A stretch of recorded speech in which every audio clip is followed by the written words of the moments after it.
Bonjour mes chers amis, les élèves de première secondaire. On a une deuxième branche à étudier aujourd'hui, la chimie.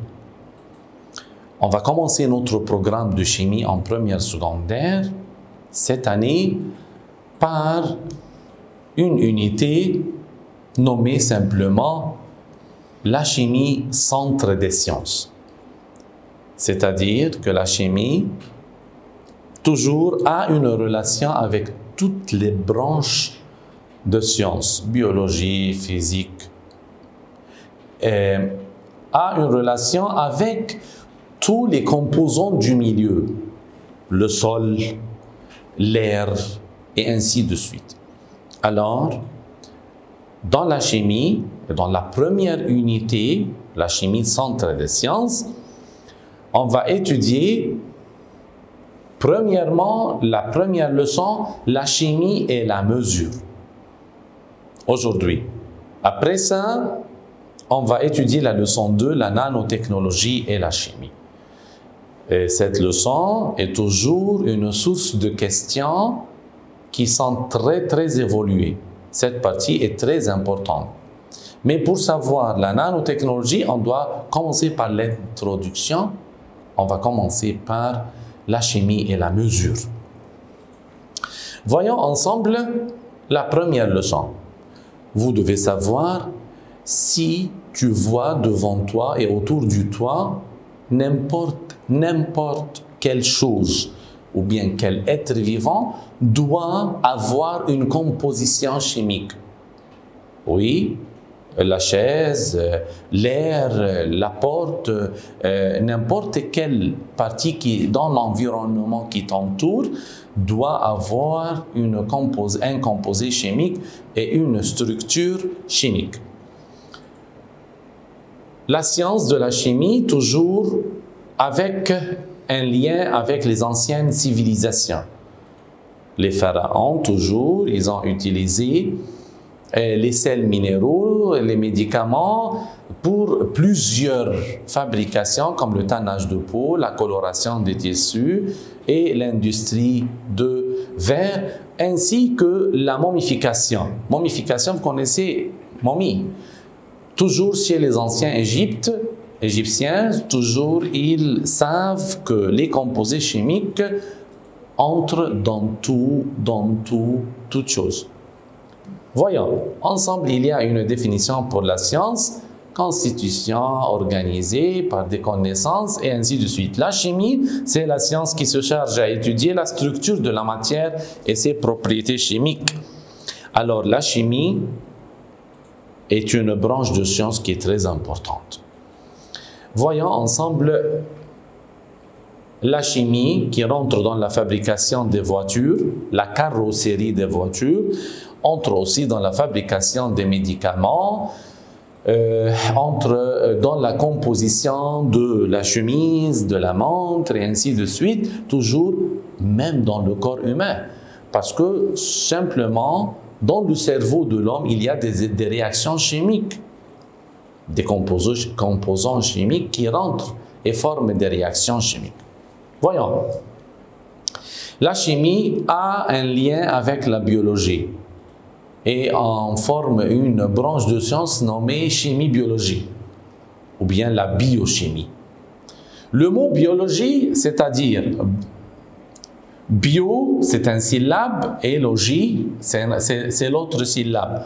La bio, c'est-à-dire vivant, n'importe quel être vivant. Et la logie, c'est la science.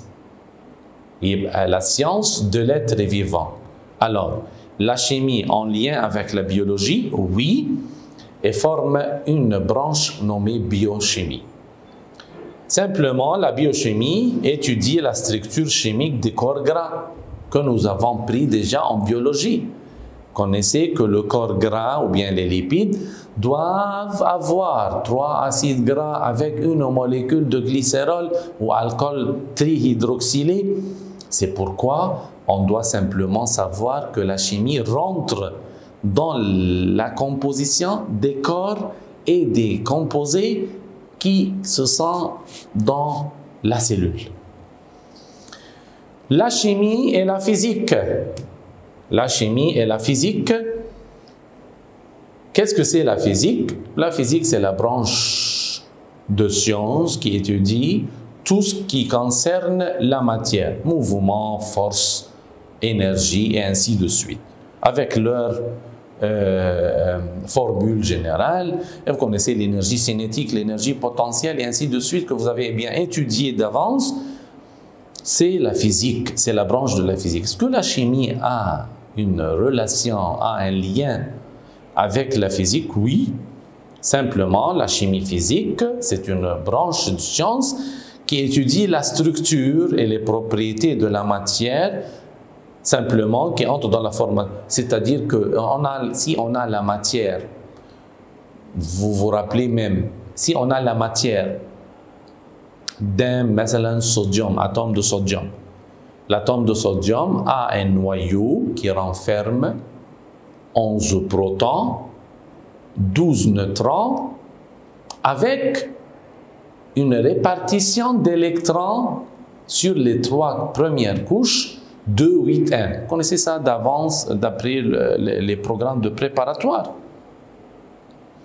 Bon, si on a le sodium et le potassium, quelle matière, les deux matières, sodium et potassium, rentrent dans la composition de la cellule et du corps humain? Ton corps renferme un taux de sodium et un taux de potassium et ainsi de suite. Mais le potassium renferme 19 protons avec 20 neutrons dans le noyau. Toujours, le potassium est plus lourd que le sodium. C'est pourquoi on trouve que la vitesse d'écoulement du sodium dans le corps humain et à travers les cellules est plus rapide que celle de potassium parce que il est plus léger. La masse de l'atome est un facteur qui exige la vitesse de cette matière dans la cellule, dans les composants et ainsi de suite. Alors la chimie a une relation avec la physique, masse et structure de la matière. La chimie avec la médecine et la pharmacie. Vous connaissez tous simplement que la chimie rentre dans la composition des médicaments qui sont utilisés pour remédier les malades. Bon, alors la chimie et la pharmacie, c'est un lien, c'est une relation qui est très claire. La nature de la fonction des hormones dans le corps humain est connue toujours par la composition, c'est-à-dire on a des hormones chez telle personne qui diffèrent en son taux que l'autre personne. Pourquoi? Parce que cette personne est très activée quand même. Et ainsi de suite de contagion. Enfin, on peut par l'analyse chimique savoir si quelqu'un a un taux plus élevé, alors les hormones travaillent et il y a une activation, alors on peut savoir comment remédier ce cas en donnant des médicaments. Les médicaments, ce sont des composés chimiques qui arrêtent cette activation. Alors, on a des médicaments qui arrêtent l'activation de quelques hormones et d'autres médicaments qui accélèrent telle hormone à activer. Alors, la chimie et l'agriculture, c'est la quatrième relation entre deux composés. On connaît toujours que le sol même, 3 genres, sol sablonneux, sol argileux, sol argilo-sablonneux. Il y a un sol qui renferme, que ce soit de n'importe quel type, qui renferme beaucoup de pourcentage d'acide. Alors c'est un sol acidifié. Il faut réagir avec l'acide qui se trouve en un taux élevé dans ce sol, le neutraliser pour avoir un sol capable de donner des récoltes de l'agriculture très bien, très remarqué, très distingué, pour donner des produits qui sont de bon caractère. Alors la chimie coopère au choix du sol et de réaction avec le sol qui est acidifié ou bien qui est malade. Dernièrement, la chimie est l'avenir. Vous savez tous que l'avenir commence à venir. Pourquoi? Parce que on connaît la nanotechnologie, qu'on va l'étudier en deuxième leçon. La nanotechnologie, c'est-à-dire une branche qui discute les parties qui sont infiniment petites, qui ne sont pas petites seulement, non, infiniment petites.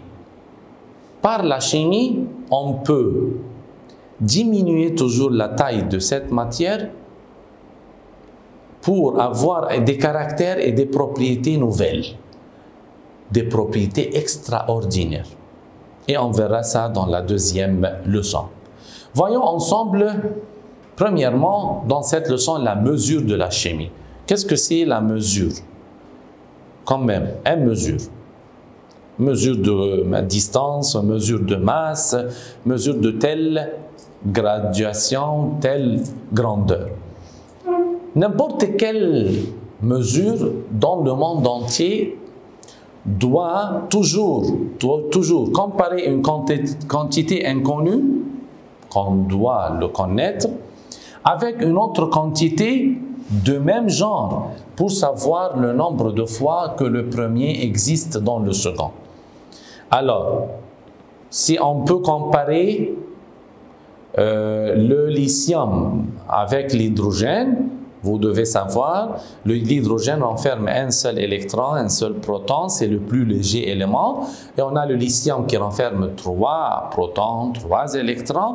Alors, le lithium comparé avec l'hydrogène, le lithium est 3 fois l'hydrogène. Parce qu'il renferme 3 protons. Ici, l'hydrogène, un seul proton. Triplé. Alors, on doit comparer entre deux quantités. Ça, c'est la mesure. N'importe quelle mesure dans le monde entier doit renfermer une valeur numérique. Oui, tu as mesuré la distance d'ici vers toi. On doit savoir cette distance 3. 3 quoi? 3 mètres. Alors, on a une valeur 3, valeur numérique, et on a une unité de mesure, mètre. C'est-à-dire, si on lit, si on voit une mesure de 3 mètres, on doit savoir que c'est une distance. Ce n'est pas quand même une masse. Mais si on a quelque chose à écrire ou bien à lire, que cet objet renferme une masse de 2 kg, alors on a mesure. J'ai valeur numérique 2 avec unité kilogramme. Effectivement, n'importe quelle mesure doit avoir un pourcentage d'erreur. Toujours, on doit avoir, le nombre n'est pas exact, tellement exact, 0,2, 0,3 et ainsi de suite. Il y a toujours une erreur selon la place, selon la hauteur et la position. Est-ce que la mesure est très importante? Ah, la mesure est très importante. Simplement, premièrement, pour savoir le genre et la concentration des éléments. On doit mesurer la concentration des éléments qui se trouvent dans la bouteille de l'eau, quand même.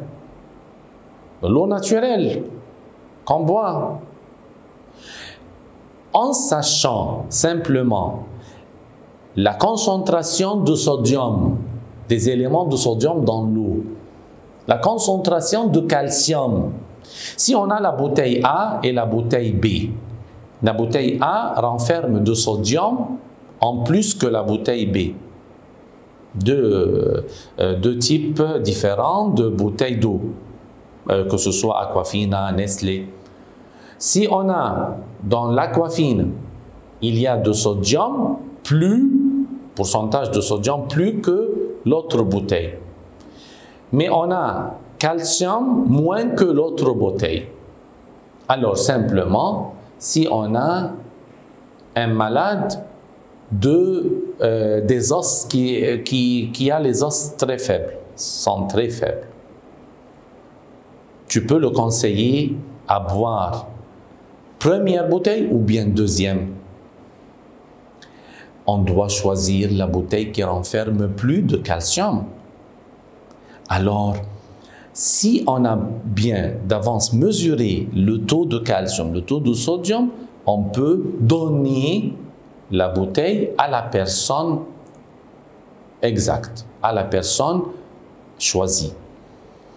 Voyons aussi la mesure est très essentielle pour la surveillance et la protection. C'est-à-dire, et nous, si on a mesuré le taux d'hémoglobine dans le sang et on a trouvé qu'il est moins que le normal, 9,8, on doit par cette mesure commencer à remédier ce malade pour lui donner, en donnant du fer, de médicaments qui est rempli par le fer pour élever le taux d'hémoglobine. Aussi, la mesure est très essentielle pour évaluer une certaine situation et suggérer un remède. C'est-à-dire, simplement, il faut savoir si ce cas exige de le porter à l'hôpital ou non. S'il est très malade. Alors, en connaissant la mesure de température du corps, c'est une mesure. On peut suggérer simplement, on peut expecter que ce malade est en cas de danger. Alors, la mesure est très importante dans notre vie et dans notre environnement. Quelles sont les 7 grandeurs essentielles dans le monde entier? Les grandeurs avec le symbole devant, avec l'unité mesurée. La quantité, si la longueur ou la distance, toujours par le mètre. C'est un système international. C'est-à-dire, c'est connu, standard pour tous les pays. SI, système international. La distance par le mètre. Et on met M minuscule. La masse par le kilogramme, kg. Le temps par le seconde, S. Température, Kelvin, pas le degré Celsius. Et on met Kelvin degré. Vous connaissez tous que le 0 degré Celsius est équivaut à 273 Kelvin. On a l'intensité aussi du courant électrique que vous avez bien étudié en 3e préparatoire par l'ampère et on donne A majuscule. Quantité de la matière par la mole et on écrit mol. Et la dernière quantité, la luminosité, qui est toujours la luminosité de la lampe, toujours mesurée par la bougie ou bien candela, et on donne le symbole CT. On arrête ici et on va continuer après l'autre partie de cette leçon. Merci mes chers amis.